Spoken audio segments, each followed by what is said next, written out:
नमस्कार. आजचा आपला वेबिनार आपण मराठीमध्ये करणार आहोत. पण आपण प्रश्न तिन्ही भाषांमध्ये घेणार आहोत, मराठी, हिंदी, इंग्लिश. हा वेबिनार आयोजित केला आहे तो पुणे रिव्हर रिवायव्हल म्हणजेच थोडक्यात आपण PRR म्हणतो. आमच्याकडून हा आयोजित होतो. दर बुधवारी असतो. आणि आम्ही मुख्यतः नदी संबंधी पुण्यातल्या नद्यांसंबंधी काम करतो, की नद्या स्वच्छ, वाहत्या, जिवंत आणि त्यांच्या नैसर्गिक रूपामध्ये असाव्यात. आणि नदीमध्ये कुठल्याही प्रकारचं अवैध बांधकाम होऊ नये पूररेषेमध्ये. आणि आम्ही पुण्यामध्ये जो RFD नावाचा प्रोजेक्ट चालू आहे, त्याच्याबद्दल पण प्रश्न उपस्थित केलेले आहेत. त्याला पर्यावरणीय मंजुरी आहे का? यासारखे प्रश्न आम्ही विचारतो. या संदर्भातच 25 ऑगस्टला म्हणजे नुकताच आपण पुण्यामध्ये एक मूक मोर्चा काढला होता आणि तिथे आपण नदीची काळजी घेऊ आणि नदी त्यामुळे आपलं रक्षण करेल, अशा प्रकारची एक प्रतिज्ञा घेतली होती. आणि आपण एक प्रतिकात्मक रक्षाबंधन केलं होतं. म्हणजे आपण एकमेकांना राखी बांधली होती आणि आपण नदीलाही राखी बांधली होती. आपण नदीचं आणि नदी पण आपलं रक्षण करेल असं अशी भावना त्यामागे होती. आणि त्याला भर पावसामध्ये शेकडो लोक आले आणि पुण्याच्या रस्त्यांवरून त्यांनी नदीसाठी आणि पर्यावरणासाठी पाठिंबा दाखवला. ही खूप चांगली गोष्ट आहे. तर रक्षाबंधनानंतरची म्हणजे पुढचा सण अर्थातच आणि महाराष्ट्रातला सगळ्यात मोठा आवडता सण म्हणजे गणपतीचा आहे. त्यामुळे त्याचं औचित्य साधून आपण आजचा वेबिनार ठेवलेला आहे, की निसर्गपूरक गणपती कोणता? आणि त्याच्यासाठी मला वाटतं निरंजन उपासनी इतकं चांगला माणूस बोलायला सापडणार नाही. कारण निरंजन गणपतीच्या संदर्भात काही कार्यशाळा पण घेतो. तो जीवित नदीचा संस्थापक सदस्य आहे. शेतीचे प्रयोग करतो आणि खरं म्हणजे त्याची बरीच काही ओळख आहे. पण मला असं वाटतं, की निरंजन आधी तू स्वतःची थोडक्यात ओळख करून द्यावी आणि मग आपण या विषयाला सुरुवात करूया. तर मला वाटतं आपण आता सुरू करू. Okay, thank you Prajakta. एक साधी ओळख म्हणजे मी एक निसर्गसेवकच आहे आणि बरंचसं काही मला वाटतं प्राजक्ता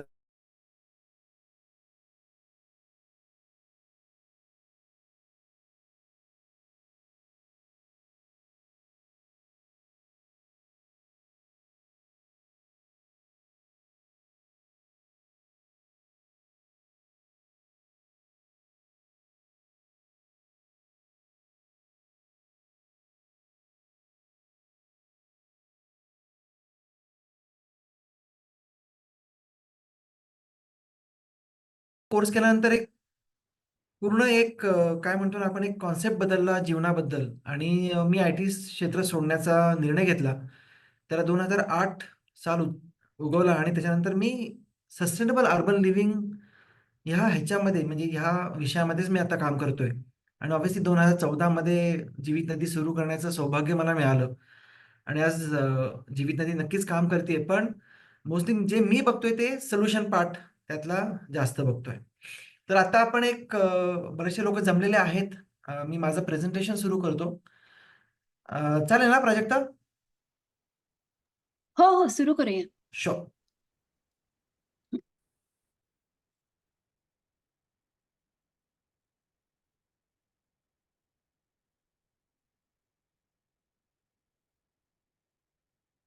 सगळ्यांना हे दिसतंय? प्रेझेंटेशन दिसतंय, दिसतंय? दिसतंय, दिसतंय. दिसतंय ना? ओके. हो. ओके. आता काय की आपला आजचा विषय आहे की निसर्गपूरक गणपती म्हणजे नक्की काय? आणि त्याच्यावरनं गेल्या काही एक वर्षापासून तर खूपच कॉन्ट्रोवर्सी चालू आहेत. तितकंच नाही तर कोर्ट केसेस चालू होत्या आणि POP गणपती बंद करायचे का? हा पण एक विषय खूप चर्चेत होता आणि त्यातनं सारखं असं दिसतंय की ह्याचं काही एंडिंग दिसत नाहीये. तर आपण त्याचीच एक जर्नी घेणार आहोत ह्या प्रेझेंटेशनमधनं. मी जरी थोडेसे जास्त स्लाइड्स केल्या असल्या तरी त्या का आवश्यक आहेत? कारण हा विषय सगळ्यांना कळणं गरजेचं आहे. पण हे जे स्लाइड्स आहेत आपण ते लवकर बघू आणि नंतर जास्तीत जास्त वेळ आपण प्रश्नोत्तरांकडे ठेवू. तर मी सुरुवात करतो. तर पहिली गोष्ट आहे की निसर्गपूरक गणपती म्हणजे काय? आता ऑब्व्हियसली तुम्ही जे फोटो तिकडे बघता तर हे माझ्या कार्यशाळेतले मुलांनी केलेले गणपती आहेत आणि ते लाल पातीपासून केलेले आहेत. आता गणपती म्हणला की चिकणमाती ही गोष्ट समजून घेणं गरजेचं आहे. चिकणमाती का? कारण आपल्या मराठीमध्ये आपण त्याला चिकणमाती म्हणतो, पण जो लोकांच्या डोक्यातला जो शब्द आहे तो आहे क्ले. क्ले म्हणजे काय? तर त्याचं एक साधंसं डेफिनेशन समोर ठेवलेलंच आहे, की clay is a type of fine grain natural soil material containing clay minerals. Most pure clay minerals are white or light colored, but natural clays show a variety of colors from impurities such as reddish or brownish color from small amounts of iron oxide. म्हणजे काय लक्षात आलं, की आपल्याकडे जो clay मिळतो तो पांढरा आहे का? तर नक्कीच नाहीये. आपल्याकडे जे कलर्स आहेत महाराष्ट्रामध्ये समजा आपण बघितलं, कारण महाराष्ट्रामध्ये हा डेक्कन ट्रॅप असा हा एरिया आहे आणि जे पावसामुळे जे काही इफेक्ट्स तयार झालेले आहेत, तर त्यातनं जी माती तयार झाली आहे, तर कोकणात तुम्हाला लाल माती दिसते आणि देशावर शक्यतो काळी माती किंवा आपण त्याला ब्लॅक कॉटन सॉइल म्हणतो आणि जसं-जसं तुम्ही विदर्भाकडे जाता, तसे तुम्हाला सॉइलचे कलर्स हे चेंज होत जातात. पण एक नक्की आहे, की महाराष्ट्रामध्ये कुठेही पांढरी किंवा व्हाईट कलरची तुम्हाला क्ले मिनरल ही सापडत नाही. मग आता मग काय होतं, की समजा आता आपण म्हणतोय, की शाडू माती ही इको फ्रेंडली आहे. तर मग ती खरंच महाराष्ट्रात तयार होते का? हा एक प्रश्न खूप मोठा आहे. कारण इको फ्रेंडली गणेशामधला जो मेन कॉन्सेप्ट आहे तो आहे, की त्याची लोकल अवेलेबिलिटी. तो स्थानिक आहे का? तो आपल्या आजूबाजूला मिळतो का? तर एक तुम्ही समजा वर्ल्ड वाईड वेबला बघितलं किंवा तुम्ही Google सर्च दिला तर चिकणमाती टाकली, तर तिथे असं दाखवतं, की हो कोकणात कुठेतरी शाडू माती सापडते. तर कोकणात ही शाडू माती सापडू शकत नाही कारण कोकणातली सगळी माती ही लाल. मग शाडू माती येते कुठनं? तर ते एक खनिज आहे, ते मिनरल आहे. तर ते कुठे आहे? तर गुजरातमध्ये त्याचे खाणी आहेत. गुजरात, राजस्थान, मध्य प्रदेशमध्ये त्याचे डिपॉझिट्स आहेत. आणि मग काय होतं, की त्याचं एक प्रोसेस करून त्यातनं त्याची एक पावडर बनवली जाते. त्यातनं गोळा तयार होतो. त्याची एक मळण्याची पद्धत आहे आणि मग गंमत कशी असते, की शाडू किंवा कुठलीही माती जी असते, नैसर्गिक जरी असली, तरीही तिला मोल्ड करावं लागतं एंड यूजसाठी. तर ते काय आहे आपण ते पण बघणार आहोत. तर शाडू माती बनते कशी? तर शाडू माती ऑब्व्हियसली ती एका खाणीतनं काढली जाते. ती स्टोन फॉर्ममध्ये किंवा एका वेगळ्या फॉर्ममध्ये असते. तिला नंतर बारीक केलं जातं आणि मग काय, की शाडू मातीचा जो इंटेंडेड यूज आहे, तो पूर्ण होण्यासाठी त्याच्यामध्ये काही एक क्ले मिनरल्स अजून ॲड केले जातात.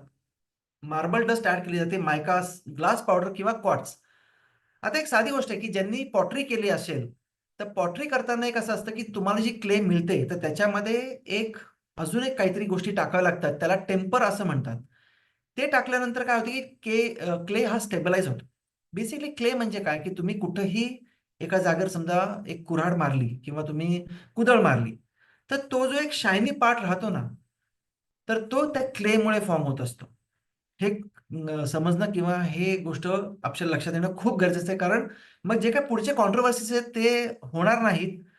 जे उलटे-पालटे क्लेम्स करतात ते पण होणार नाही आणि आपण एका नक्की चांगल्या कन्क्लुजनकडे ह्या वेबिनार नंतर येऊ शकतो. आता शाडू माती म्हणजे काय? आता ऑब्व्हियसली माझे भाऊजीच त्याच्यामध्ये तुम्हाला दिसतात आहेत. तर त्याच्यामध्ये खूप मोठा सिंह केलेला दिसतोय.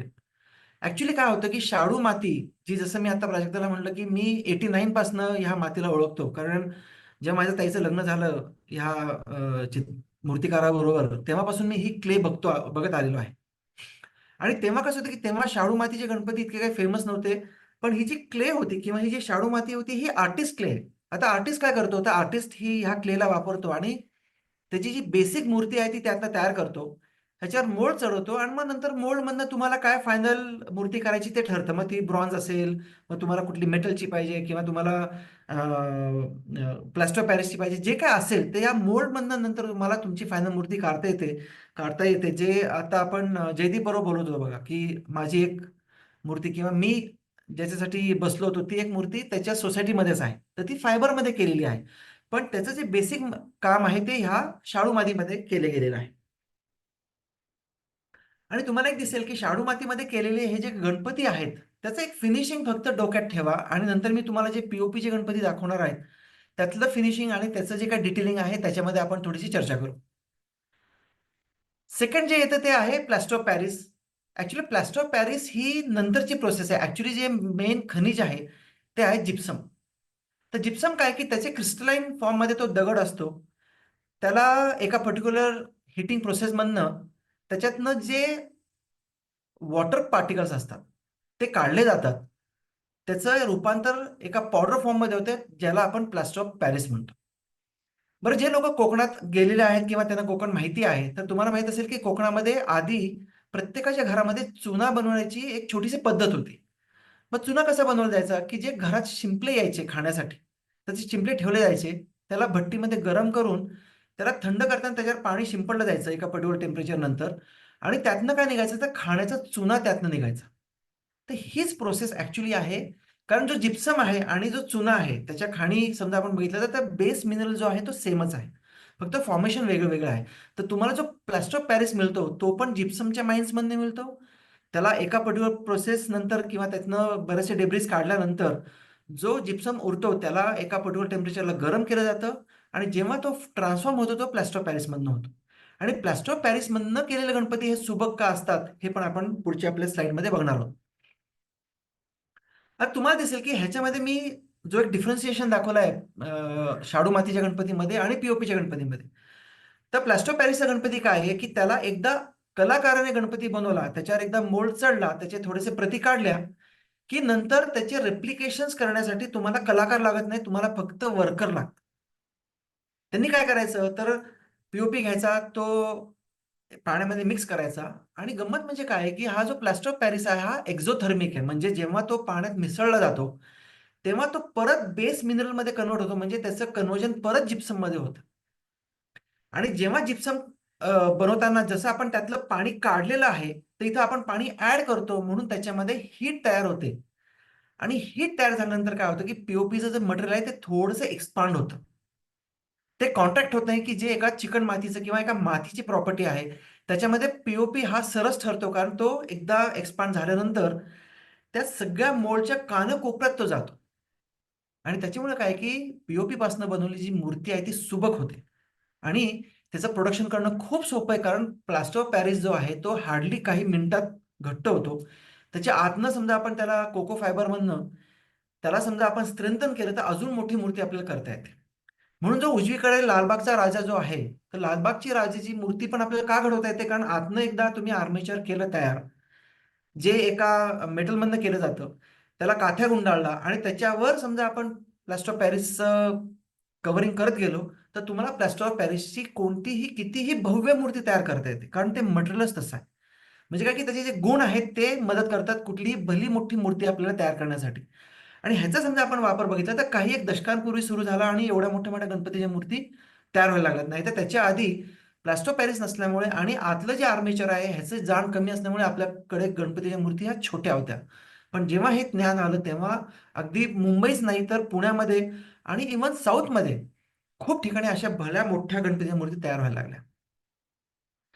आता काय झालं, की 2019 मध्ये एक व्हिडिओ मी, शैलजा मग त्याच्यामध्ये आर्या जोशी असं आम्ही सगळ्यांनी मिळून एक व्हिडिओ तयार केला आणि तो पब्लिश झाल्यानंतर इतका प्रॉब्लेम सुरू झाला. कारण इतक्या लोकांचे आम्हाला फोन आले, की जे लोकं क्ले ह्या विषयामध्ये काम करायचे. ते म्हणले, की "तुम्ही जे काही बोलताय ते चुकीचं बोलतात. असं खरं नाहीये." आता गंमत म्हणजे काय झाली होती, की 2010 पासनं मी आणि डॉक्टर प्रमोद मोघे जे आहेत, म्हणजे ह्या टॉक्सिक फ्री लिव्हिंगमधले जे माझे गुरु आहेत, त्यांच्याबरोबर मी लाईफ सायकल असेसमेंट हे सेशन्स घ्यायला सुरुवात केली. आणि तेव्हा मला काका म्हणायचे, की "अरे, प्लास्टर ऑफ पॅरिस जे काय आहे ते इको फ्रेंडली नाही, ही समज चुकीची आहे. ॲक्चुअली क्ले हा जास्त प्रॉब्लेमॅटिक आहे." आता म्हटलं, "अरे बापरे! ही तर गंमतच वेगळी आहे." कारण माझे भाऊजी जे आहेत, जे आर्टिस्ट आहेत, ते 30 वर्षापासून म्हणजे आजचा ह्या वर्षाचं मी समजा कॅल्क्युलेशन केलं तर ते 30 वर्षापासून गणपती बनवा कार्यक्रम घेत आले होते. आणि 2011 मध्ये मी त्याचं पहिलं एक सेशन विमाननगरमध्ये ठेवलं होतं आणि 2012 पासून मी स्वतः गणपती बनवायला शिकवायला लागलो. पण 2019 ची ही जी काही व्हिडिओ होती, हा खूप मोठा कॉन्ट्रोव्हर्सीचा विषय झाला. आणि त्यातनं पुण्यातले जे प्रॉमिनंट असे गणपती मेकर्स होते, की जे शाडू मातीमधनं गणपती बनवायचे. त्यांनी एक मीटिंग ठेवली आणि त्या मीटिंगमध्ये एक पहिला ऑब्व्हियसली त्यांचा रुख खूप वेगळा होता, की तुम्ही असं चुकीचं बोललात म्हणून. पण जेव्हा मी त्यांना टेक्निकली सगळ्या गोष्टी सांगितल्या, मग त्यांना कळालं, की नाही ह्याच्यामध्ये काहीतरी इश्यू आहे आणि आपण शाडू मातीच्या गणपतीला वेगळ्या तऱ्हेने बघितलं पाहिजे. आता तुम्हाला कळेल, की शाडू माती आणि शाडू क्ले ह्याच्यामध्ये जमीन आसमानाचा फरक आहे. माती ही गोष्ट पूर्णपणे वेगळी आहे. फक्त काय ते त्याला शाडू माती म्हणलं गेलं म्हणून हा प्रॉब्लेम सगळा सुरू झाला. ॲक्चुअली आपण काय वापरत होतो शाडू क्ले जेव्हा की तो महाराष्ट्रातला नाही आहे. तो गुजरात किंवा मध्य प्रदेशमधनं किंवा राजस्थानमधनं येतो. तो आपल्या लोकल नाही. पण त्याचे फीचर्स जसं आपण बघितलं, की त्याला मोल्ड केलं गेलं त्या क्लेला त्याच्यातनं मूर्ती बनवण्यासाठी. म्हणून हा सगळा प्रॉब्लेम सुरू झाला. पुढे आपण बघू. आता मग आपण समजून घेऊ की माती म्हणजे काय? आता ऑब्व्हियसली मी कोकणात राहतो म्हणून ह्या मातीतनंच मी गेले 2019 पासनं मी स्वतःची माती बनवतोय. ऍक्च्युली काय झालं की 2019 मध्ये जेव्हा हा व्हिडिओ आम्ही प्रसारित केला, तेव्हा एक प्रॉब्लेम असा होता की आपण बोलतो तर आहोत, पण आपण याच्यासाठी सोल्युशन शोधतो आहोत का? कारण काय व्हायचं की नेहमी आपण बोंबाबोंब करतो ऍज अन एन्व्हायरमेंटलिस्ट किंवा इकोलॉजिस्ट म्हणून, पण त्याचे सोल्युशन्स पण आपल्याकडे असले पाहिजेत. आणि 2019 पासनं मी माझी माती माझा गणपती असा एक प्रोसेस सुरू केली आणि पुण्यामध्ये जी आपली लाल माती येते, गार्डन सॉइल म्हणून जे विकलं जातं, तर त्याची पोती आणली. YouTubeवरनं काही व्हिडिओ बघितले की त्यातनं क्ले कसा वेगळा करायचा त्याची प्रोसेस सुरू केली आणि त्यातनंच मी गणपती बनवायचे कार्यक्रम सुरू केले. मग मी नंतर त्यातनं एक गाठ अशी बांधून घेतली की मी कधीही यापुढे आयुष्यात शाडू मातीमधनं गणपती बनवायला शिकवणार नाही, जे मी आजपर्यंत करत आलेलो आहे. मग माती म्हणजे काय, तर आपण त्याच्याबद्दल पण थोडंसं बघू. तर माती जी असते तर त्याचा एक सिंपल जार टेस्ट म्हणून एक प्रयोग असतो. तर काय करायचं, एक कुठलीही काचेची बाटली किंवा एक प्लास्टिकची बाटली घ्यायची, थोडी मोठी असलेली. त्याच्यामध्ये अर्ध्यापर्यंत ती जी माती आहे, जी तुमची लोकल माती ती घ्यायची, ती भरायची. त्याच्यामध्ये पूर्ण पाणी भरेल असं भरायचं पाणी. आणि ही जी बाटली आहे किंवा हा जो जार आहे, हा जवळ-जवळ 5 मिनिटं जोरजोरात हलवायचा. म्हणजे काय होतं, की ती जी माती आहे ती त्या पाण्यामध्ये मिक्स होते आणि हा जो जार आहे, हा एका साइडला एक अर्धा 1 तासासाठी ठेवून द्यायचा. आता होतं काय, की ह्याच्यामध्ये पाणी अमेझिंग वर्क करतं ॲज अ सेपरेटर. तो काय करतो, की ह्या पाण्यामध्ये वेगवेगळे मिनरल्स वेगळ्या-वेगळ्या वेटप्रमाणे वेगळ्या-वेगळ्या गतीने सेटल होतात. तर तुम्हाला असं दिसत असेल, की जे सेंद्रिय पदार्थ आहे तो ऑब्व्हियसली पाण्यावर फ्लोट होतो म्हणून तो वर राहतो. त्याच्या खाली पाणी राहतं. त्याच्या खाली जे आहे आता सेटलिंग होताना चिकणमाती ही स्लोली सेटल होते. कारण ती पाण्यामध्ये काही एक काळ मिक्स होते. ती त्याच्यात पूर्णपणे डिझॉल्व्ह होत नाही किंवा ती डिझॉल्व्हच होत नाही. ती फक्त मिक्स होते. आणि नंतर ती शेड करते म्हणजे पाणी ह्या वेटला सोडून देतं आणि ह्याची सेटलमेंट होते. ती पुढे आपण कशी आहे, नदीमध्ये ती कशी ॲक्ट होते हे पण आपण बघणार आहोत. आणि सगळ्यात खाली जो आहे तो सगळ्यात जड पदार्थ म्हणजे त्याच्यामध्ये वाळू असेल, दगड असेल, ह्या गोष्टी सेटल होतात. तर हा सिंपल जार टेस्ट कोणीही करू शकतं आणि तुमच्या किंवा आपण देशावर समजा बघितलं तर आपल्याकडे काळी माती आहे बघा. तिला ब्लॅक कॉटन सॉइल असं म्हणतात. तर ब्लॅक कॉटन सॉइल त्याच्या प्रॉपर्टीप्रमाणे जवळ-जवळ 90% ते 95% क्ले आहे. त्याच्यामध्ये खूप कमी असं अ, वाळू किंवा बाकीचे पदार्थ त्यात असतात. तर सेम सेम असाच प्रयोग आपण समजा ह्या काळी मातीसाठी केला. कारण मी त्यासाठी पण केला होता. काळी मातीतलं क्ले पण मी काढलेलं आहे आणि त्यातनं पण एक छोटे गणपती करून बघितलेले आहेत.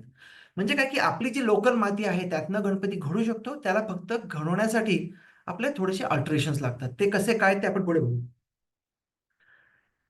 म्हणजे काय, की हे जे काही मी आता गोळे बनवले कोकणामध्ये मागच्या 2 महिन्यामध्ये, तर ते होते, की ही माती जी आहे, त्याच्यामध्ये तुम्हाला ह्या जार टेस्टमधनं असं कळतं, की समजा आपण एक 100 ग्रॅम माती घेतली आणि ती माती समजा आपण ह्या जार टेस्टमधनं बघितलं, तर किती पर्सेंटेज तुम्हाला क्लेचं मिळतं? तर 70% पासून तर अगदी 90% काही एक मातीमध्ये 95% पर्यंत तुम्हाला क्लेचे कंटेंट दिसून येतात.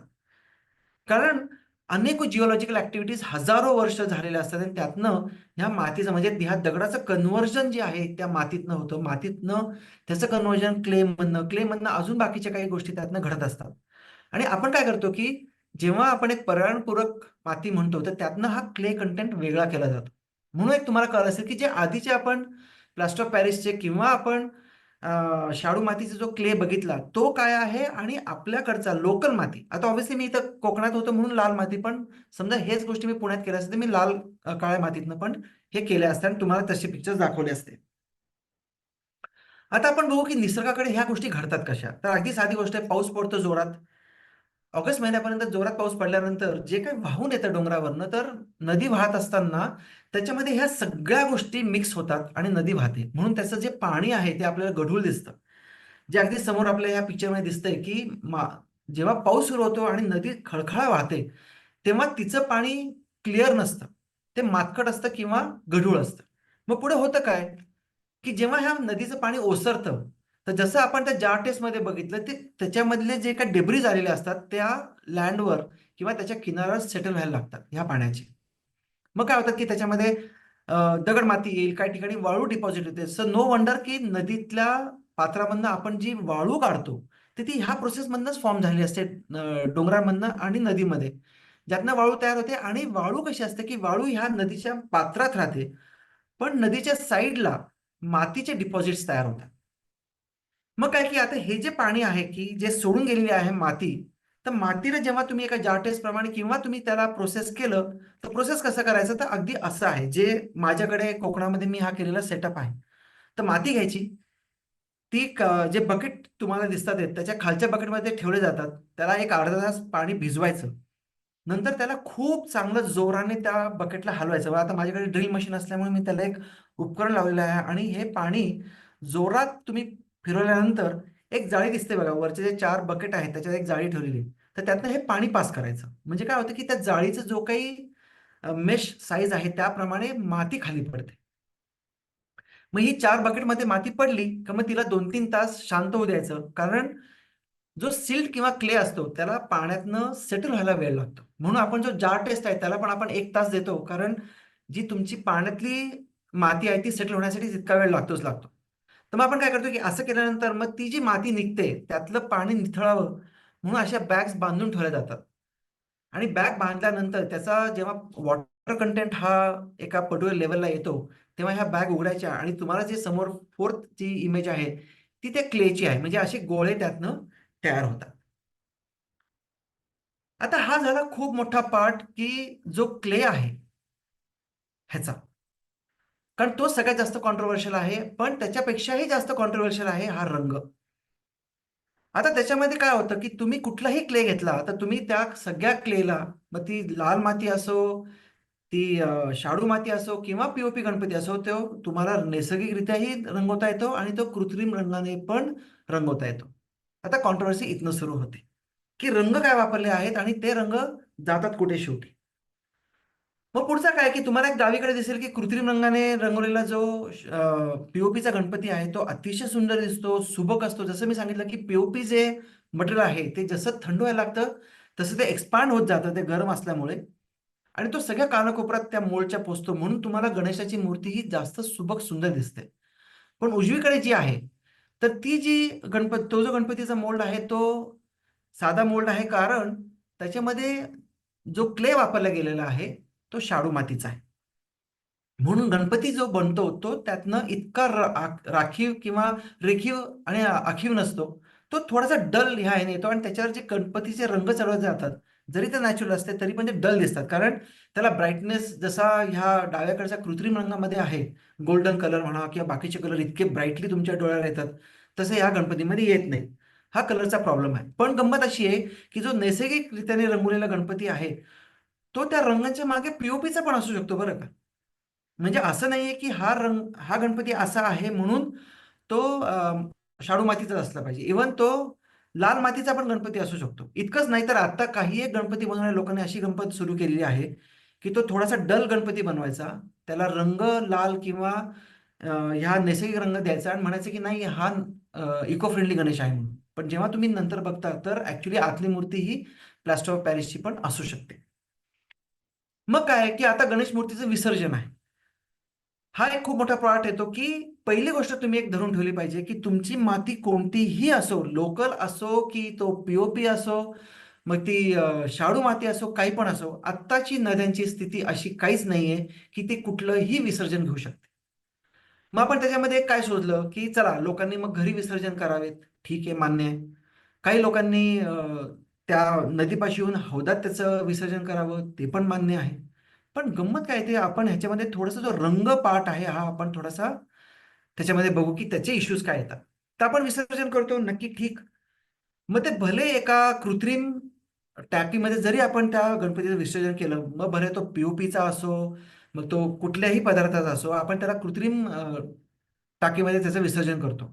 पण तुम्हाला नक्की माहिती आहे का हो, त्यातनं गणपती काढल्यानंतर हे पाणी ते लोकं परत नदीमध्ये सोडून देतात. म्हणजे काही लोकं मे बी पी गणपती घेऊन जातील रिसायकलिंगसाठी, शाडू माती वेगळी करतील, सगळं काही करतील. पण वरचं जे पाणी ज्याच्यामध्ये रंग मिसळले गेलेले आहेत, कारण शाडू मातीला पण चांगलं करण्यासाठी त्याला पण कृत्रिम रंग लावले जाऊ शकतात. प्रत्येक शाडू मातीचा गणपती किंवा लाल मातीचा गणपती हा नॅचरल कलरनेच रंगवला जातो असं नाहीये. ह्याच्यामध्ये एक आयडिया आहे.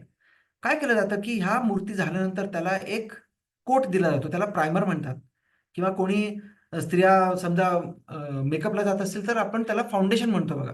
म्हणजे फाउंडेशन लावल्यानंतर त्याच्यावर सगळा मेकअप बसतो. तसंच या गणपतींचं पण आहे. तर तो एक कोट दिला, तर गणपतींवर रंग चढायला सोपं पडतं.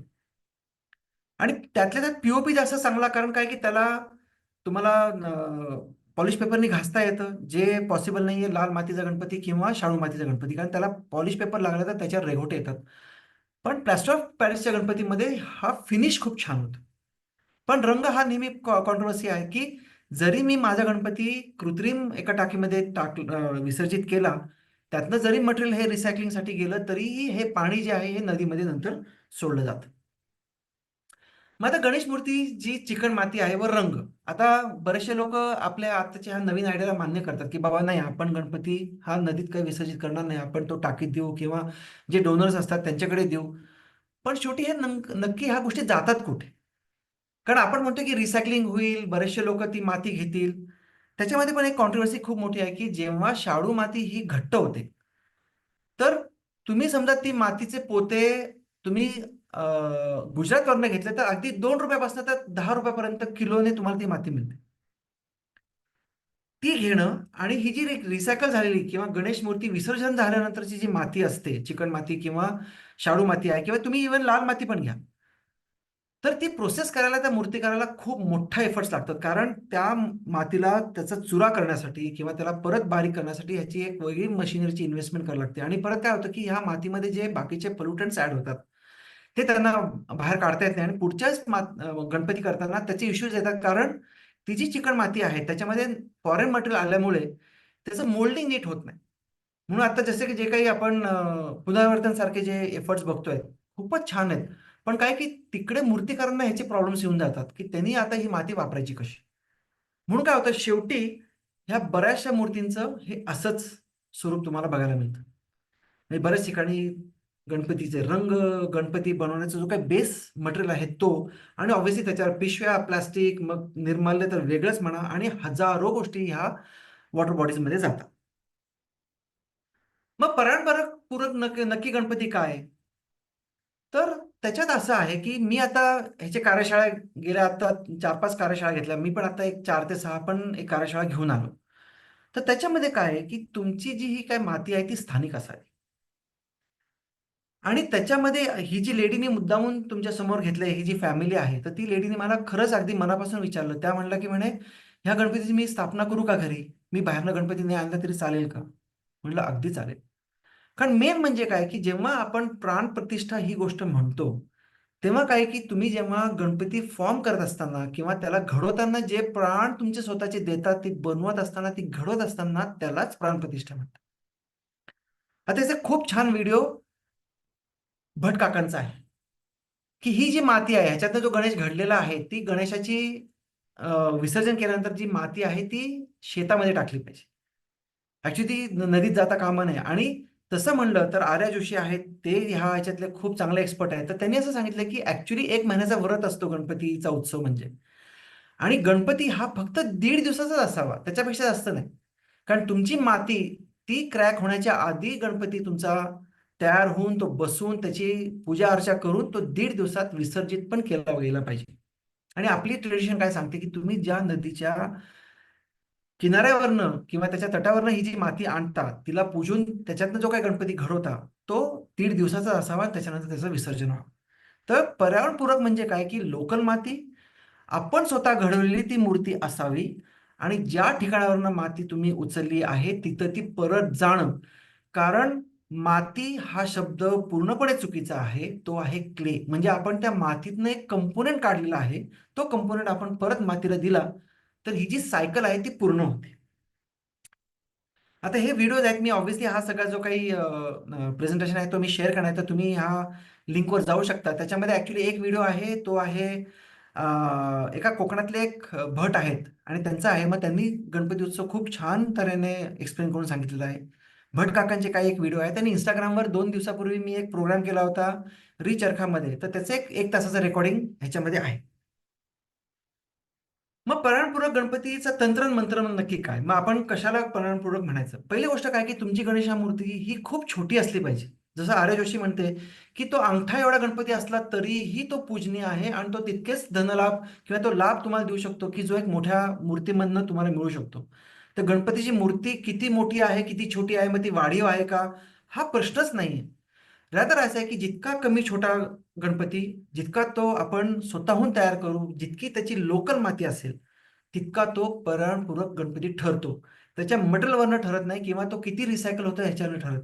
त्याचे 4 तंत्रमंत्र मी मांडले आहेत. एक अशी आहे की गणेश मूर्ती साकारण्यासाठी स्थानिक माती असावी, स्वतः घडवलेली गणपती मूर्ती असावी, ती स्वतः तुम्ही घडवावी. म्हणून मी माझ्या भाऊजींना 2 आठवड्यापूर्वी भेटलो आणि त्यांच्याकडनं एक मी व्हिडिओ तयार करून घेतला, की आपण आपला मातीचा गणपती कसा बनवायचा. आणि रादर मी पण असं म्हणलो, की समजा लोकांना आपल्या स्वतःच्या मातीमधनं चिकण माती कशी काढायची ह्याचीही पद्धत शिकून घ्यायची असेल, तर ते पण मी शिकवायला तयार आहे. मग काय की गणपती उत्सव साजरा करण्याची जी शास्त्रोक्त पद्धत आहे, ती कुठेतरी जाऊन शोधावी आणि त्याप्रमाणेच गणपती उत्सव साजरा करावा. कारण आत्ताची जी पद्धत आहे 10-10 दिवस, ही शास्त्रामध्ये अजिबात वर्णलेली नाहीये. ती तशी नाहीये. आणि जिथून माती घेतली तिथे ती परत करावी. तर हा एक तंत्रमंत्र असेल. समजा आपण खरंच सिरियसली एक पर्यावरणपूरक आपण समजा गणपती बघत असू तर. मग काय केलं, की 2011 मध्ये मी ह्याचं पहिलं एक सेशन मी विमाननगरमध्ये ठेवलं. तिथे माझे भाऊजी आले होते आणि तिथं हा पहिला सेशन घेतला गेला शाडू मातीमधनं गणपती बनवायचा. पण तोपर्यंत मी डॉक्टर प्रमोद मोघेंबरोबर हे लाईफ सायकल असेसमेंटचे प्रोग्राम सुरू केले होते आणि त्यातनं ते मला सांगायचे, की शाडू माती ही अजिबात पर्यावरणपूरक नाहीये. त्यातल्या त्यात पी बरी, कारण ती इमिडिएटली मिसळत नाही. ती काढता येते आणि त्याला रिसायकलिंगला पाठवता येतं. मग काय सुरू केलं, की आता जसं मी म्हटलं, की आधीही या सेशनला मी म्हटलं, की मी फक्त प्रॉब्लेम मांडणारा माणूस नाही, तर त्यातनं आपण सोल्युशन्स लोकांपर्यंत पोहोचवता येऊ शकतात का? तर कॅशबॅक गणपतीची ही एक कल्पना ह्या वर्षापासून सुरुवात केली. कारण कोकणात शिफ्ट झाल्यानंतर मला तिथे एक सोर्स मिळाला लाल मातीचा. आत्ता जे मी पुण्यात करत होतो ते एनिवे कुठूनतरी कोकणातनं किंवा महाबळेश्वरनं ती माती येत होती. तर माझ्या शेतामधली जी लाल माती आहे त्यातनंच मी हा गणपती बनवायची एक किट तयार केला आणि तो लोकांपर्यंत दिला. मग त्यात काय केलं, की एक लेख मांडला, की मी नक्की ह्या गणपतीच्या मागची सिस्टम काय आहे. मग त्याच्यामध्ये तुम्ही व्हिडिओ कोणता बघू शकता, म्हणजे तुम्ही स्वतःचा गणपती घडवाल. मग त्याच्यामध्ये एक प्रतिज्ञा पण टाकली आणि कुठे कुठे तुम्हाला ही गणपतीची बेसिक मटेरियल मिळेल, हे पण मी लोकांपर्यंत पोहोचवायचा प्रयत्न केला. मग प्रतिज्ञा काय आहे ते पण मी तुम्हाला पाठवेन. आता काय आपण ती वाचायला नको, कारण वेळ आपल्याकडे कमी आहे. आणि ही आत्ता जस्ट 4 ते 6 मध्ये एका मुलीने केलेली ही गणेशाची मूर्ती आहे. मूर्ती अतिशय छोटी आहे, कारण हा जो काही गणपतीचा क्ले ब्रिक आहे ती फक्त 1 किलोची आहे. मी जास्त त्याच्यापेक्षा जास्त देत नाही. कारण काही लोकांनी मला विचारलं, "अहो, मी ह्याच्यामध्ये गणपती घडतो का?" म्हटलं, "नक्कीच घडतो. तुम्ही ह्याच्यापेक्षा मोठा गणपती काढायला जाऊ नका." कारण तो घडवायचा असेल तर मग तुम्हाला मातीमध्ये अल्टरेशन्स करणं खूप गरजेचं असतं. जे आपण पी-ओ-पीमध्ये किंवा शाडू मातीमध्ये करायचा प्रयत्न करतो किंवा आता एक मी मूर्खपणाच म्हणेन त्याला, की कुठेतरी पेपर माशीचा गणपती करायचा. काही लोकांनी अगदी शेणापासून गणपती बनवले. शेणाचे गणपती आपण करू. मग काही लोकं म्हणले, की बाबा आपण अगदी तुरटी वापरून करू म्हणजे नदी साफ होईल. तर ट्रेडिशन कुठं आहे, नक्की आपली प्रथा काय आहे आणि आपण करतो काय, हा खूप मोठा प्रॉब्लेम आपल्याला दिसतोय. तर आता काय, की त्याच्यावर आपण आता प्रश्न घेऊ, की जे लोकांचे प्रश्न आहेत, ह्या सगळ्या नॅचरल क्लेबद्दल ते आपण घेऊ. माझं प्रेझेंटेशन संपलेलं आहे आणि मी पटकन त्याचा वॉक थ्रू घेतला, कारण ही सगळ्या गोष्टी तुम्हाला कळाव्यात म्हणून. आपण प्रश्न घेण्यापूर्वी जयदीप 1 मिनिट त्याचं अ, तो थोडंसं देणगीबद्दल बोलणार आहे. त्याच्यानंतर आपण प्रश्न घेऊ. Okay, okay, okay, okay. Prajakta, sorry. Niranjan, thank you so much. I must say की जीवित नदीमध्ये म्हणजे पुण्यात राहून जीवित नदीचे रिव्हर वॉक्स करताना ज्या प्रकारचं डिसओरिएंटिंग काम करायचा and I see that with as a compliment की निरंजन बरोबर नदी किनारे तुम्ही अंडरस्टँड द रिव्हर म्हणून एक अर्धा दिवस नाही, मला वाटतं तो 2 तासाचा वॉक असतो. त्याच्यामध्ये जेवढं डिसओरिएंटिंग आहे तेवढाच हा डिसओरिएंटिंग टॉक होता. आणि कदाचित मला वाटतं आज सहसा साधारण 40-50 लोक जॉईन होतात, पण मला वाटतं लोक 22च आले, कारण मला वाटतं सगळ्यांना वाटतं अरे शाडू माती ना, that is the best option, मग त्याचा सेमिनार काय अटेंड करायचा.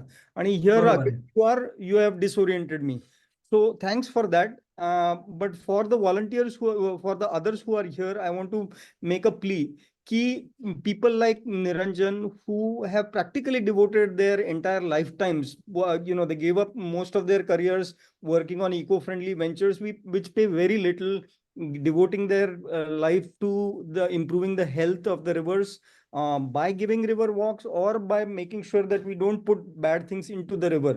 असं सातत्याने जे काम करतात त्यांना आपण दोन पद्धतीने मदत करू शकतो. एक तर आपल्या पर्सनल लाईफस्टाईल, आपले चॉईसेस चेंज करू शकतो. Second thing, you can also donate at least a little bit, आणि ते पण जसं निरंजन सातत्याने काम करतो तसं आपण डोनेट करावं. आणि not a very big amount, 200, 400, 500 जे काही जमेल, पण ते सातत्याने पुणे रिव्हर रिवायवल या ऑर्गनायझेशन ह्याचे जे पैसे आपण कलेक्ट करतो ते जीवित नदीमध्येच कलेक्ट करतो. तर ह्या डिटेल्स आपण चॅटमध्ये पण पोस्ट करणार आहेत. पण the best way to stay connected and to give regularly is first join Pune river revival WhatsApp group. And as you can see, Amit has shared the donation details, but he has also shared the Pune River Revival WhatsApp group. So Yeah. please join there. On that group, we will share the जी प्रतिज्ञा सांगितली निरंजननी ती, त्याच्यानंतर 3-4 links ज्या होत्या YouTube व्हिडिओच्या, plus how to get connected with Niranjan, हे सगळं आपण तिथे शेअर करणार. So again, I request everyone, whoever is not on Pune River Revival group, join there. And please start giving just a small amount. This is the one of the small ways that we can contribute.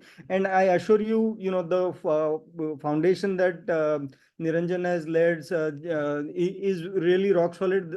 Almost 100%, not almost 100% of the money gets used by Jeevit Nadi to the improvement of our rivers. Nothing gets wasted. There is no administrative overheads. This I can assure you. So thanks, Niranjan, for giving me this 1 minute time to Thank you, make. Jaydeep. Thanks a lot. Thank you Niranjan. खूपच वेगळं ऐकायला मिळालं. मला त्याच्यात जरा प्रश्न आहे की असं सांगितलं की शाडू माती ही जास्त वाईट आहे प्लास्टर ऑफ पॅरिस पेक्षा. त्याच्यावर इलॅबोरेट करणार का की ती प्लास्टर ऑफ पॅरिस पेक्षा जास्त वाईट का आहे, म्हणजे कशी आहे? ओके, तर ह्याच्यामध्ये एक खूप मोठा प्रश्न असा पडतो की समजा आपण ही माती नदीत टाकली. आता नदी काय आहे की नदी ही वाहती नाहीच आहे, कुठंच नदी वाहती नाहीये. मग काय होतं की जसं मी एक्सप्लेन केलं की ही जी क्ले असते, ही क्ले काही वेळासाठी सस्पेंड होते पाण्यामध्ये आणि नंतर ती खाली जाऊन सेटल होऊन जाते, जसं आपण जार टेस्टमध्ये बघितलं. आता काय की प्लास्टर पॅरिसची एक प्रॉपर्टी अशी आहे की ती जरी प्लास्टर पॅरिस मी ओलं केलं आणि ती घट्ट झाली, त्यातनं मूर्ती तयार झाली, तर मूर्ती मी परत समजा गरम केली तर ती परत प्लास्टर पॅरिसमध्ये कन्वर्ट होते. कारण मूर्ती झाल्यानंतर ती जिप्सममध्ये कन्वर्ट होते, कारण तुम्ही त्याला पाणी परत ऍड केलेलं आहे. शाडू माती काय होते की ती परत तिच्या बेस मिनरलमध्ये जाते. मग त्यात जे काही त्याचे ऍडिटिव्ह आहेत हे सगळे आहेत आणि त्या नदीमधनं तुम्ही त्याला रिट्रीव्ह करू शकत नाही unless and until somebody donates you in a way the other जे ऑर्गनायझेशन आहे ते प्रपोज करतात. म्हणून मग काय आहे की नदीमध्ये जसं आपण म्हटलं की काहीच नाही गेलं पाहिजे. कुठलीही इको फ्रेंडली असो, नॉन इको फ्रेंडली असे हे जाणं प्रश्नच नाहीये. फक्त प्रॉब्लेम कुठे येतो की ज्या नॅचरल क्लेज आहेत ह्या सगळ्या टोटली डिसइंटिग्रेट होत असल्यामुळे त्यांना कलेक्शन करणं आणि त्याचं रिप्रोसेसिंग करणं हा इश्यू खूप मोठा येतो. म्हणून आपण त्याला असं म्हणतो की पीओपी हा वाईट आहे किंवा शाडू माती ही चांगली आहे, हा कॉन्ट्रोवर्सी ऍक्च्युली नसतीच पाहिजे. रादर काय आहे की तुम्ही हे जे मटेरियल आहे तुम्ही ते परत रिसायकलिंगला पाठवू शकाल का, त्याची पॉसिबिलिटीज किती क्रिएट करता येईल हे बघणं जास्त गरजेचं आहे.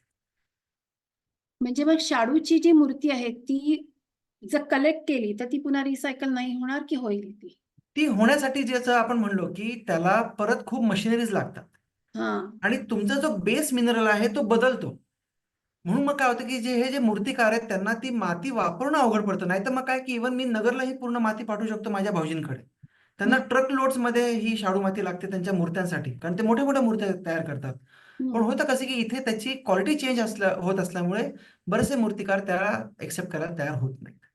आणि परत काय की त्याची कॉस्ट, नवीन शाडू माती घेणं हे जास्त परवडतं ना की तुम्ही जी काही रिसायकल केलेली क्ले आहे ती वापरणं. बरोबर आहे.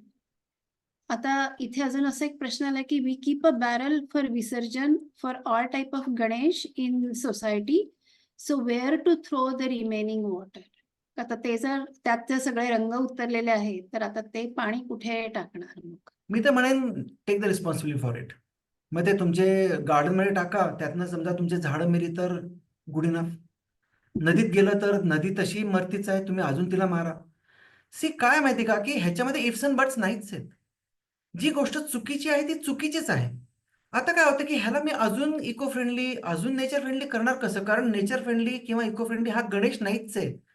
तुमच्या प्रथा आहेत, तुमचे वे ऑफ सेलिब्रेशन्स आहेत आणि ते क्वेश्चन केले गेले पाहिजेत. रादर काय होतं की ह्या सगळ्या टॉक्समध्ये eco friendly Ganesh, eco friendly Ganesh. अरे बिचारा तो गणेश कुठे म्हणतो की मला तुम्ही पीओपी मध्ये बनवा, तो कुठे म्हणतो की मला तुम्ही लाल माती बनवा. तो रादर खुश आहे की तुम्ही माझी सुपारी जरी केली तरीही मी एक्सेप्टेड आहे. पण आता काय झालं की कुठलीही कृती करायची आणि मग म्हणायचं की मग ही इको फ्रेंडली आहे का, आणि मग त्याला जस्टिफाईड आन्सर नाहीये. रादर मी असं म्हणेन की ह्याला उत्तरच नाहीये की आता हे पाणी टाकायचं कुठे. You take the risk. तुम्ही समजा जो काही गणपती आणलेला आहे तो समजा पर्यावरणपूरक असेल, ते पाणी तुमच्या वॉटर गार्डनमध्ये टाका, तिथं ती सॉईल काय ती त्याला प्रोसेस करेल आणि मग नंतर पुढच्या ड्रेनेजला पाठवेल. पण ऍटलिस्ट मी असं म्हणेन की जे काही तुम्ही हौद केलेला आहे तो हौद डायरेक्टली कुठल्याही ड्रेनेजला सोडू नका, कारण त्याच्यामध्ये तुमचे जे कलर्स आहेत हे डायरेक्टली त्या ड्रेनेजमधनं नदीकडे जाणार आहेत. शासनाने एक समिती केली होती पीओपीला अल्टरनेटिव्ह म्हणून काय, आणि त्यांनी अजूनही त्याच्यावरती काही निर्णय दिलेला नाहीये. त्याला 1 वर्ष होऊन गेलं. तर उद्या त्यांना जर काही निर्णय द्यायचा झाला तर त्यांना पीओपी पेक्षा त्यांनी नैसर्गिक रंग ह्याच्यावरती फोकस करावं असं म्हणता येईल का? अगदी बरोबर आहे. आणि ते बरोबरच आहे, कारण तुम्ही समजा बघितलं तर शाडू माती तरी कुठनं मातीतनं येते, ती पण मिनरलच आहे. तिला पण प्रोसेस केलं जातं गणपती घडवण्यासाठी. कारण काय होतं की कुठलाही क्ले हा स्वतःहून ओरिजिनली त्या गोष्टीसाठी तयार नसतो. त्याला तयार करावं लागतं. त्याच्यामध्ये ॲडिशन्स करावं लागतात. जसं मी म्हटलं की जे लोकं पॉटरीमध्ये किंवा ह्याच्यामध्ये येतात त्याला टेम्परिंग मटेरियल म्हणतात.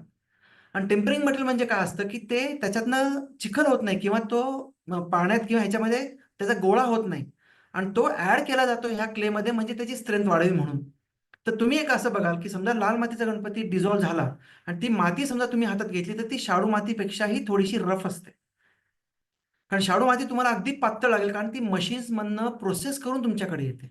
लाल माती किंवा तुम्ही स्थानिक माती घेतली असेल तर तुम्हाला ती मशीनसारखी बारीक करता येत नाही. तुम्हाला तुम्ही किती बारीक त्याच्यामध्ये सपिटाची चाळणी जरी वापरली तरीही त्याच्यामध्ये थोडेसे थिक कंटेंट येतात. कारण ह्याचं जे कोअग्युलेशन आहे ह्या पार्टिकल्सचं तो मॅटर करतो. आणि त्याच्यामध्ये सरस काय ठरतं तर पीओपी ठरतं आणि शाडू माती ठरते. पण जसं मी म्हणतो की शाडू माती त्याला प्लीज म्हणू नका, ती क्ले आहे. शाडू क्ले हा म्हणल्यानंतर तो फरक पडेल. कारण काय झालं की माती माती म्हणून लोकांनी त्याला इको फ्रेंडली करून टाकलं अनेक ऑर्गनायझेशननी, कारण ते त्याच्यातनं गणपती घडवत होते. त्यांचा बिझनेस आणि त्यांची गोष्टी स्टँड राहाव्यात म्हणून हा सगळा कॉन्ट्रोवर्सी क्रिएट केली गेली. नाही तर प्लास्टर ऑफ पॅरिस हा मटेरियल ॲज अ मटेरियल हा पोल्युटिंग अजिबात नाहीये. रादर काय की तो कुठल्याही वॉटर बॉडीमधनं काढता येतो.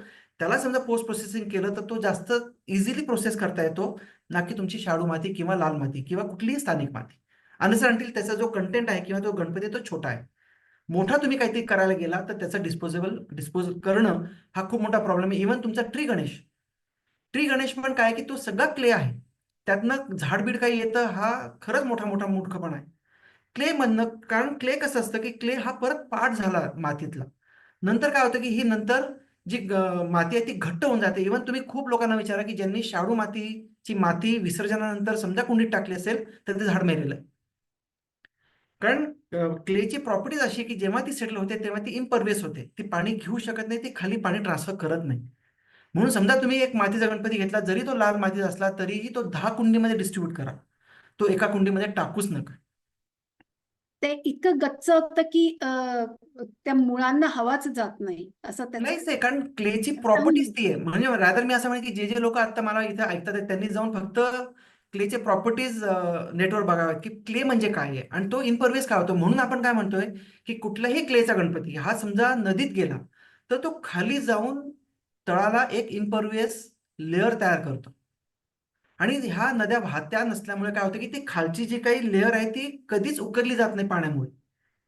आणि ती तशीच्या तशीच राहते आणि त्यातनं कितीतरी नळी ओढे नाले जे आहेत आपले जे स्प्रिंग्स आहेत ते बंद होऊन जातात. म्हणजे ते ऍक्विफर मध्ये पाणी जे जाणार आहे किंवा हे ते सगळे ब्लॉक होणार आहेत. ते ब्लॉक होणारच आहेत, कारण तुमचा जो क्ले आहे it is very similar to cement. सिमेंटचे जे प्रॉपर्टीज आहेत तो फक्त काय होतं की सिमेंट अगदी दगड होऊन जातो, पण ह्याच्यामध्ये असं आहे की त्याच्यामध्ये हा दगड होत नाही. पण समजा तुम्ही त्याला पाणी लागू दिलं नाही तर लिटरली क्ले पण दगडासारखंच होतं. तो मळणं इतकं साधं नसतं. त्याला परत बेस मटेरियलमध्ये आणायला खूप त्रास होतो आणि म्हणून मूर्तिकारांचा तोच प्रॉब्लेम आहे, की ह्या क्लेला परत घेऊन आपण त्याला रिप्रोसेस करायचं कसं? अजून एक असा प्रश्न आहे की 2019 साली ज्याच्याबद्दल कॉन्ट्रोव्हर्सी झाली ज्या हो, व्हिडिओ किंवा हे, तर तो हो. व्हिडिओ आणि त्याच्या संदर्भात अजून काही मटेरियल असेल तर ते पण शेअर करणार का? ॲक्चुअली काय की मी हे सगळं प्रेझेंटेशनच तुम्हाला शेअर करतो. त्या हां. व्हिडिओ जी होती 2019 मधली त्याची लिंक पण मी त्या पोस्टरच्या खाली दिलेली आहे. आणि त्यातनं खरंच खूप प्रॉब्लेम झाला. कारण काय झालं की बरेचसे मूर्तिकारांनी अनेको ठिकाणावरून आम्हाला फोन केला आणि अगदी धमक्यांचे फोन होते, की तुम्हाला कळतं का? तुम्ही काय केलं? काय केलं? आम्ही फक्त म्हणलो की "अरे, आम्ही टेक्निकल डेटा दिलेला आहे. आम्ही कुठलीही गणपतीची मूर्ती चांगली आहे हे म्हणतच नाही आहोत. रादर आमचा पूर्णपणे विरोध आहे की नदीमध्ये काहीच नाही गेलं पाहिजे. काहीच नाही. म्हणजे रादर क्ले असो, तो अगदी नॅचरल क्ले असो. जरी मी आता म्हणत असलो की जो अंगठा गणपती, तर अंगठा गणपती पण कशाला? कारण त्या नदीची कॅपॅसिटीच नाहीये काही घेण्याची. कारण ती वाहती नाहीये. तुमचा त्याच्यामध्ये जे आपलं शास्त्र आहे ते पण पूर्ण होत नाहीये, कारण ती नदी वाहती नाहीये. आणि मेन म्हणजे काय, की तुमचं जिथं मलमूत्र जाते, तुम्ही तिथं गणपती जाऊन विसर्जित करता कसं काय? आणि तो तुम्हाला आवडतो कसा की ते बघायला? ऍटलीस्ट मी तर म्हणेन की बाबा जो क्ले गणपती आहे, तो डिसइंटिग्रेट होऊन तुमच्या डोळ्याच्या पलीकडे चालला जातो. पण जे पीओपीचे गणपती आहेत, ते दिसतात तुटलेले, त्यांचे तोंड तुटलेले, त्यांचे हात तुटलेले. आता ह्याच्यातली कोणती भक्ती आहे आणि ह्याच्यातली कोणती स्पिरिच्युअलिटी आहे तुमची? हा मूर्खपणा आहे लिटरली. तर तो काय की तो वेगळाच गेला पाहिजे. म्हणून गणपती आणि नदी हा विषय नसताच पाहिजे. कारण आता त्या नदीची कुठलीही कपॅसिटी नाही. रादर तुम्ही कोकणात जा, कुठेही जा, ह्या मूर्ती महिनोन-महिने तिथे पडलेल्या राहतात. कारण कोकणामध्ये पण आता ही पद्धत सुरू झाली आहे की शाडू मातीचे गणपती बनवायचे आणि पीओपीचे गणपती बनवायचे.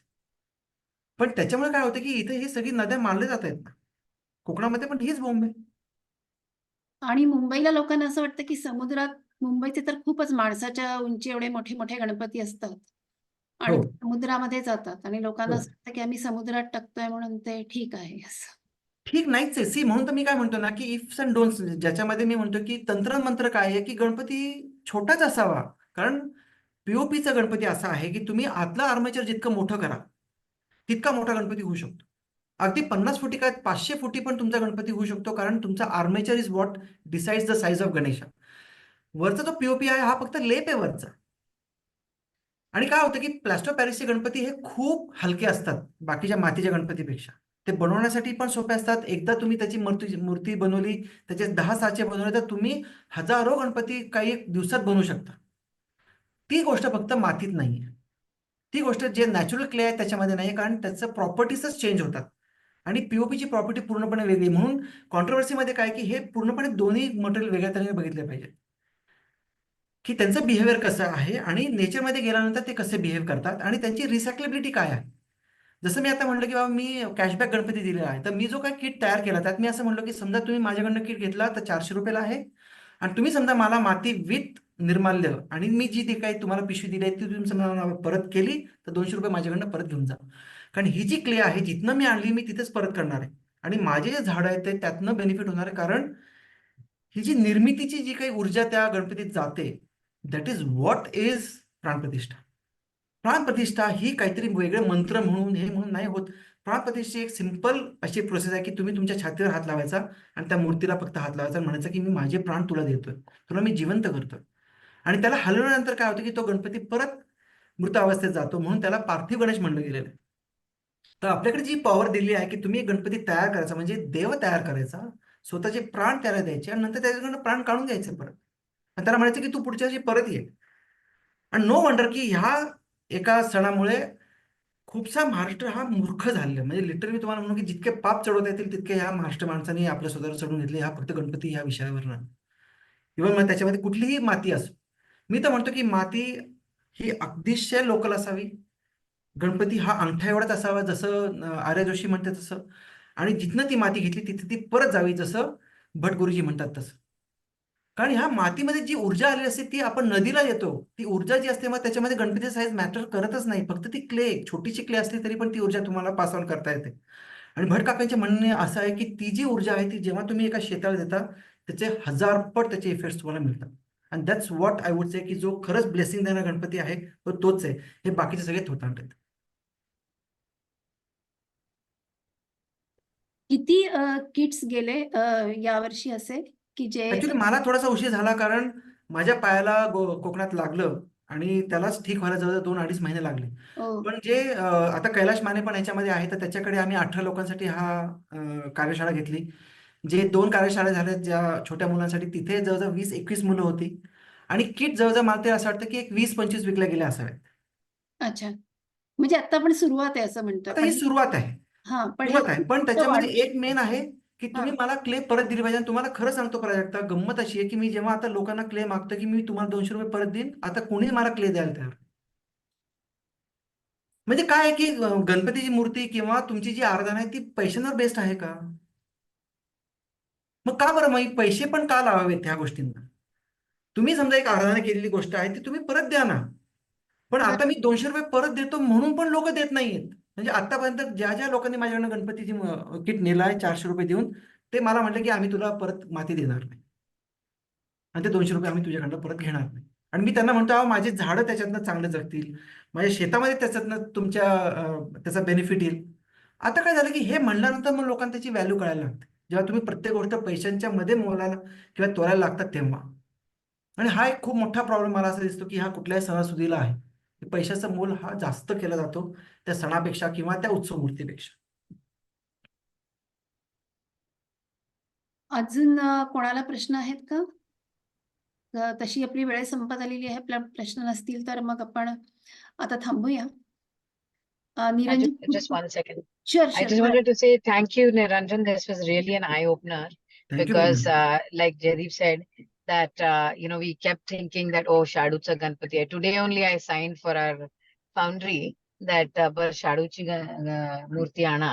But now I'm gonna have to go back and tell them that no, we are not getting Shaduchi Maticha Ganpati. We'll just make one like you said from our yes local मेघना. mitti. आणि what I would request you is just see a Mm, small video on how to extract your own clay.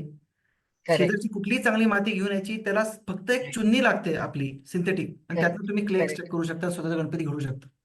There is no Absolutely. Need. कारण आता काय झालं ना की शाडू मातीसाठी कुठेतरी एक सॉफ्ट कॉर्नर आलेला आहे लोकांना. का आला, Yeah. कशासाठी आला, I don't know. The way it is marketed. आणि पीओपीला उगीच काहीतरी बदनाम केलं गेले की तो वाईट मटेरियल आहे, मग त्याच्यावर केसेस टाकल्या गेला. ऍक्च्युली तुम्ही समजा पीओपी बघितलं तर हायकोर्टाने त्याच्यावर रुलिंग दिलेले आहेत की हा मटेरियल ॲज पीओपी हा इको फ्रेंडली नाही, असं काहीच नाही. Correct. त्याच्यावरचे रंग हा प्रॉब्लेम आहे. आणि रंग जसं मी म्हणलं की तो इव्हन तुमच्या शाडू मातीला पण तसे रंग मारता येतात ना. हो ना. म्हणजे तुमची शाडू मातीची गणपती हा खूप छान होतो किंवा लाल मातीचा गणपती खूप छान होतो कारण त्याच्यावरचे रंग हे आहेत, असं काहीच नाहीये. आणि जी आता चोटरगिरी चालू आहे बऱ्याचशा मूर्तिकारांबरोबर की कुठलाही पीओपीचा गणपती बनवायचा आणि त्याला लाल रंग द्यायचा आणि म्हणायचं की हा लाल मातीचा गणपती. लोक खाली त्याचं बोट उलटं करून बघत नाहीत की आत काय आहे, जोपर्यंत तुम्ही तो विसर्जित करत नाही तोपर्यंत. आणि ही धूळ फेक करणं हा, मी तर म्हणतो हा गुन्हाच आहे. आणि त्या मूर्तिकाराकडनं किंवा त्या लोकांकडनं परत गणपती न घेणं हा त्यांच्यासाठी एक शिक्षा असली पाहिजे, की तुम्ही आम्हाला खोटं सांगून असं का केलं म्हणून. तुम्ही आमच्या भावना दुखावलेल्या आहेत, आम्ही पुढच्या वेळेसपासून तुमच्या गणपती नाही घेणार. बरं. Yeah, I think that's a great idea. And also, I think spreading that awareness, I think. So we will spread the awareness. And also the association of color with the Yes. festival. That's why also people, I think, are wanting to go. Yeah. But thank you Sorry so ना. much. Yes, thank you मेघना, thanks a lot. Hello. इथे मला एक विचारायचं होतं sir. हो. पण मग पीओपीची मूर्ती ही वजनाने हलकी असते, त्यामुळे तो फरक लक्षात येतच असेल ना. हो येतो ना. शाडू हा. हो येतो. फक्त काय होतं की जेव्हा आपण भावनेच्या भरात जेव्हा आपण जाऊन एक गणपतीची मूर्ती बुक करतो तेव्हा आपण ती उचलून नाही बघत, कारण ते आपल्या त्या ट्रेडिशन मध्येच नाही. हम्म, हम्म, ती काय होतं की जो सेलर आहे, जो मूर्तिकार आहे, हो तो ह्याचा बेनिफिट चांगला घेतो.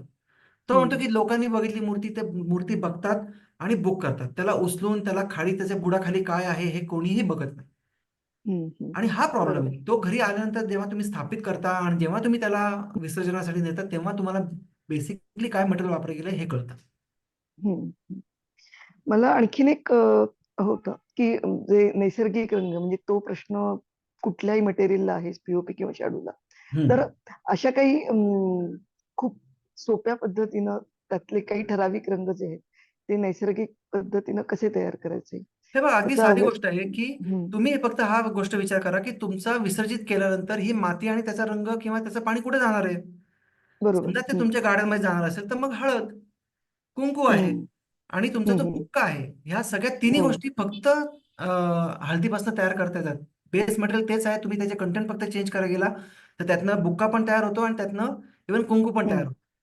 पण हा जो काही हट्ट आहे की माझा गणपती हा रंगवलेलाच पाहिजे, त्याचे डोळे कलरफुल. दिसलेच पाहिजेत, त्याच्या सोंडीवर रंग पाहिजेच, हा हट्ट काय? सी मी काय म्हणतो ना की जेव्हा आमचा गणपती, जेव्हा आमचे देव हे निराकार आहेत, आपण त्याला फक्त एक रूप देतोय. साधी गोष्ट बघा की तुमचे 8 जे अष्टविनायक आहेत त्यांना कुठं रंग आहे, त्याला फक्त शेंदूर फासलेला आहे. जो आज तुम्ही गणपती बघताय पुण्यातला, जो मानाचे 5 गणपती आहेत ते स्वयंभू गणपती किंवा ते एक रंग असलेले गणपती आहेत, त्यांना अजिबात रंग नाहीयेत. कारण कारण ते दगडात तरी घडवलेले आहेत किंवा त्याला शेंदूर लावलेला आहे. तुमचा जो दगडूशेठ गणपती हा घडवलेला गणपती आहे, तो प्लास्टर ऑफ पॅरिस किंवा काहीतरी वेगळ्या बेस मटेरियलचा असेल आणि तो रंगवला जातो प्रत्येक वर्षी. त्याचे काही एक ठरलेले आर्टिस्ट आहेत की जे त्याचे डोळे आणि त्याचे सोंड रंगवतात. कारण तो प्रेझेंटेबल असला पाहिजे, तो सुंदर दिसला पाहिजे, म्हणून ही सगळा हा हट्ट आहे. नाहीतर मी असं म्हणेन की तुम्ही जेव्हा गणपती स्वतःच्या हाताने घडवता तेव्हा तुम्हाला रंगाचीही गरज पडत नाही. तो इतका सुंदर दिसतो, कारण जसं मी म्हणलो की तो तुमचे प्राण तुम्ही दिलेला गणपती असतो, तो तुम्ही स्वतःहून घडवलेला गणपती असतो. त्याला रंगाची गरज नसते, तुमची भक्तिभाव त्यात गेलेला असतो आणि त्याला सुंदर अजून काहीतरी छान दिसण्याची गरजच नसते. म्हणून बरोबर. रंग हा खूप मोठा कॉन्ट्रोवर्शियल इश्यू आहे.